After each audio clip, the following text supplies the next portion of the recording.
perjalanan umat dari tiada menjadi ada, kembali kepada tiada, ini adalah sebuah pernyataan. Siapa yang berjalan dari tiada menjadi ada, setelah ada barulah tiada, dan tiada itulah yang ada.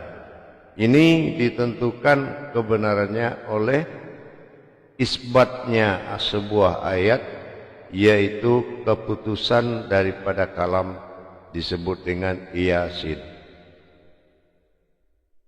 Mana hakikat yang muncul dalam Yasin kita sebut dengan muqata'ah.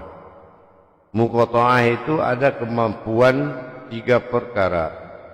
Pertama, ada kemampuan yang membaca, mengenal. Yang kedua, yang dia baca. Yang ketiga, yang dia bacakan.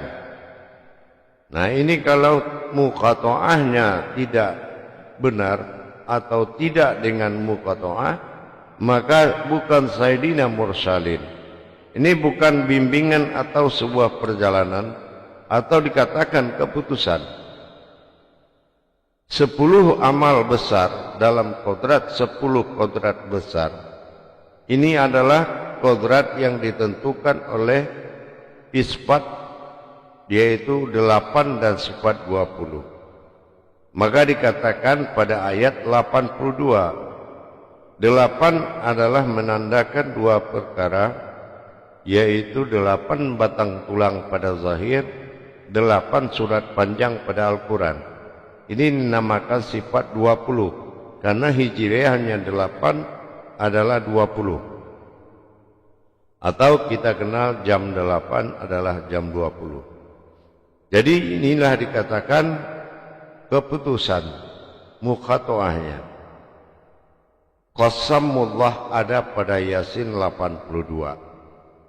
Di 82 ini menentukan sebuah keputusan siapa sebetulnya manusia itu. Dan ini misterinya kita lihat pada kalam kun fayakun. Yang dikatakan kun fayakun menimbulkan suatu tanda tanya. Kenapa alif lenyap di dalam kata kun dan fayakun, tetapi memunculkan huruf nun yang didomahkan, ya, huruf nun yang didomahkan. Di sini ada kehadiran domah pada 2 perkara. Pertama, domah kun dengan yakun, artinya domahnya ada pada kun dan fayakun. Tapi fa ini menandakan sir alif kasroh a, berarti nyata. Pertemuan kun dengan fayakun atau yakun ini menandakan ia terwujud pada wujud zahir. Maka fa adalah sir. Nah, menurut hukum hijaiyah, fa adalah sir. Sementara ya adalah wujud sir. Dinamakan ya munculnya alif kasroh a atau nyata. Tetapi kenapa di saat kun tidak diperlihatkan alif, tapi dimunculkan ada nun atau hayat, itu memiliki tanda baca domah. Berarti domah ini sama-sama kita pahami dalam hukum hijaiyah adalah sir atau dikatakan rahasia. Apa yang menjadi perhatian di kekosongan alif pada kun dan alif pada yakun? Kekosongan ini adalah keputusan. Kalau kita tidak mampu melihat rahasia kun pada yakun, maka kekosongan ini benar-benar kosong. artinya tidak berarti. Tapi kalau kita mampu melihat, mengambil keputusan dari kun sirnanya alif, yakun sirnanya alif, di sini kita harus membongkar supaya nyata adanya wujud dari kun, wujud dari yakun berbentuk fa sir, alif kasro a, fa. Tapi kalau kita tidak mampu melihat makna yang terkandung dari kehilangan alif pada kun fayakun, maka kita tidak bisa mendapat keputusan. Kita tidak mampu memberikan keputusan. Berarti 82 adalah 2-nya kali 8. Ini tidak akan mampu kita mengambil keputusan. Jadi dalam hal ini saya akan berbagi ilmu dan wawasan. Kenapa? Hayatun al-insani wal qudratun sirun alal kun wa ala fayakun wal ulama wa warisa fil anbiya. Artinya apa? Orang yang mampu melihat rahasia kun itu dengan nyata, fayakun itu dengan nyata, maka itulah ulama yang pewaris para nabi, firasyatul anbiya. Tapi kalau belum dia mampu, masih berupa ayat dan tidak mampu melihat kauli dari ayat tersebut, maka yasin bagi dia belum berupa qasam, belum berupa ketetapan, belum berupa sumpah bagi dirinya. Berarti innaka laminal mursalin, dia tidak mampu memperjalankan. Nah, sekarang kita akan coba berbagi tentang wawasan yang ada pada kandungan tersirat alif pada kun, tersilatnya alif pada fayakun. Sebetulnya fa ini ya adalah sesuatu yang tidak terlihat, ya juga tidak terlihat. Ya, tapi kun dan kun 3 kata, 3 huruf dengan fa dan yakun, kun juga 3 huruf. Ini menandakan 3 huruf sir dan ya adalah u, potensi zahir tapi sir rahasia ya. Maka kun adalah sebuah tersirat. Jadi di mana perbedaan 2 kun? Nah, ini kita lihat di fayakun itu Allah menitipkan sebuah pertanda bahwasanya di fayakun tersebut didirikan sebuah waw, ya, berarti dalam pembacaan kaun, ya, jadi kaun, jadi di situ ada waw dalam istilah tasawuf disebut dia, dia. Nah, sementara itu adalah dia tidak terlihat. Kodrat dari tidak terlihat masih sifatnya nun domah u, sama dengan kun. Kun tidak memiliki waw, tetapi murni domah u. Di sini adalah nun domah u. Nah, ini diterjemahkan yang menjadi domah u yang tersurat. Pertama disebut dengan amruhu. Inilah ruhu. Ruhu ini adalah sebuah ruh tunggal. Ya, ruh tunggal yang mana disebut dengan ketunggalan atau aku. Nah, sementara ketunggalan dari Maha Tunggal, nah ini disebut ketunggalan atau disebut ahad. Tapi kalau tunggal, Maha Tunggal, ini disebut dengan wahid. Nah, wahid ini disebut dengan aku, ahad, kaun, waw disebut dengan dia. Dia ini bersifat ketuhanan, sementara aku, hu pada kun adalah Tuhan. Ini ada berdirinya Tuhan pada ketuhanan yang berwujud sir rahasia disebut ya. Ya adalah sebuah kodrat tempat bermohon. Ini adalah makna dari hijaiyah.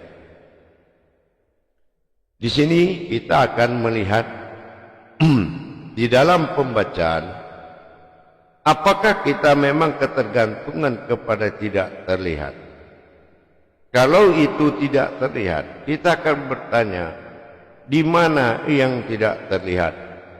Tidak terlihat ini bukan goib, ya, tetapi sebuah hakikat batin yang disebut dengan an, syai'an.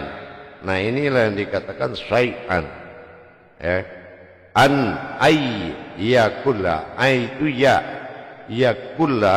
Nah, disinilah baru kita paham bahwasannya ya kun faya. Inilah fa ini adalah disebut dengan ayyakulla, maka lahu. Nah, lahu ini artinya la pertama adalah hu hakiki dan hu kedua adalah kawu yang hakikat. Kawu yang hakikat. Jadi di sini ada hakiki dan hakikat dibentuk, dizahirkan. Aku dizahirkan untuk menyembah. Maka di sini adalah ya. Nah, gitu ya. Ya ini disebut dengan an-am. Ya, amruhu. An itu adalah batinnya Tuhan. Batinku. Am yang terlihat. Nah, am ini di mana dasar terlihatnya? Di sini Ar-Rahmani Ar-Rahim. Awal dan akhir alif dan mim.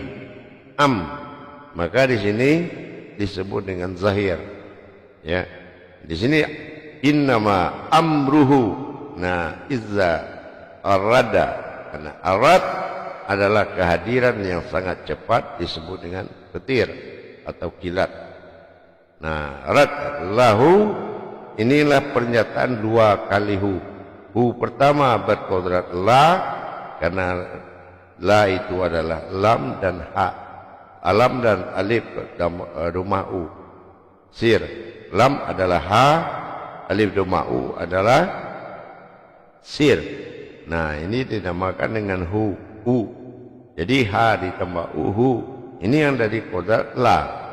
Nah, ya, la. Nah, disebut lahu. Nah, kun. Nah, lahu. Ya. La dengan hu itu sama. Cuma hakikinya hu ada pada la. Dan hakikatnya ada pada kata hu. Nah, itu disebut dengan kaun. Nah, kalau kaun itu adalah dia. Ada waw. Nah, siapa dia? Nah, ini yang kita lihat pada kata Allah. Allah memiliki sir rahasia waw tadi, ya, yaitu waw yang ada di payak kaun, dinamakan dia, waw atau hu atau dia, Allah.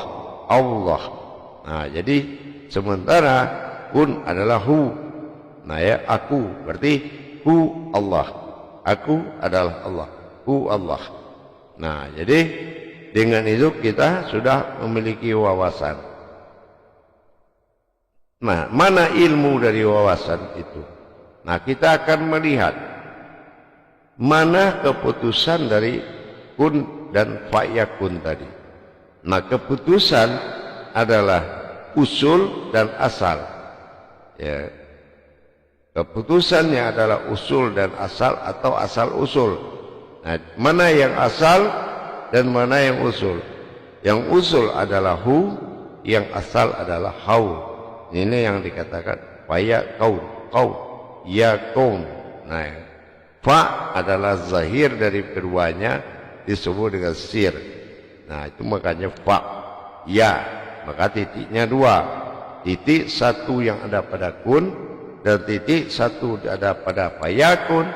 Ini diadakan di pada huruf ya yang menelan titik dua di pada huruf ya.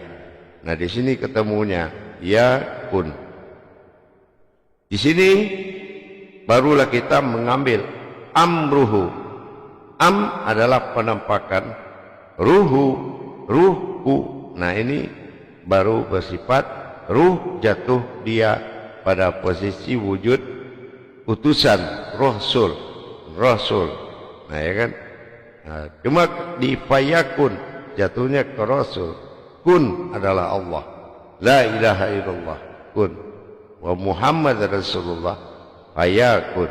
Nah, fa memperlihatkan pada sifat batin bagi Allah adalah wajah mukhalifatul lil hawadis yang tidak terlihat, sementara yang dikatakan fayakun adalah sebuah wujud kezahiran Allah.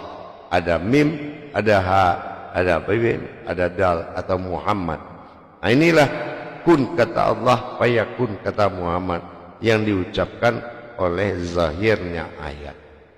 Jadi orang yang tidak melihat di dalam huruf kun dan fayakun adalah yang membaca huruf tersebut. Yang membaca huruf tersebut adalah wujud yang terlihat, dan yang dibacanya adalah usul dari yang membaca. Ini harus jelas dan bisa diberikan kekadiman dalam membaca. Maka dikatakan qasamullah, keputusan Allah. Jadi para hadirin kaum muslimin dan muslimat, kembali kepada amanah Allah bahwa saja Al-Quran itu milik orang yang berpikir. Jadi kalau dia tidak berpikir, dia akan membaca sebagai ayat. Ya, dia membaca sebagai ayat. Tapi kalau orang yang berpikir, dia bukan membaca ayat, tetapi membaca qauli dari ayat tersebut. Ini yang dikatakan dengan Yasin. Ya, itu adalah suatu perjalanan wujud. Sementara sin adalah hayat. Inilah perjalanan hayat. Ini makanya dikatakan karena dia adalah kun fayakun, asal usul, maka inilah ayat untuk perjalanan disebut dengan Sayyidina Mursalin, perjalanan seseorang. Apapunkah itu, adakah niat, adakah tujuan, adakah doa, hanya orang yang mampu membaca dan mengenal tersirat, maka disitulah Allah memperjalankan maksud dan tujuannya pada kata kun fayakun. Maka dikatakan ayat qasam atau dikatakan ayat pengadilan Al-Quran, hakimnya Al-Quran. Kalau Yasin adalah sebuah keputusan, qasamullah Sayyidina Mursalin. 4. Umat memperjalankan atau diperjalankan. Jadi begitu pentingnya. Jadi kalau dalam sebuah hajat, baik dalam suatu kewajiban pada perjalanan kodrat Allah pada berpulangnya seseorang kepada almarhum dirinya, maka dia harus diperjalankan dengan Yasin. Kenapa? Yang dijadikan atau yang dikiblatkan dalam Al-Quranil Hakim, nah ini adalah kodrat kembali kepada asalnya. Ini yang disebutkan Al-Hakim atau kembali kepada tanah. Bukan tanah asalnya tanah, Al-Hakim awal jadinya. Itu dikatakan wal Quranil Hakim. Al-Quran itu adalah kodrat hakim itu adalah asalnya tempat kembalinya hakiki dari ayat.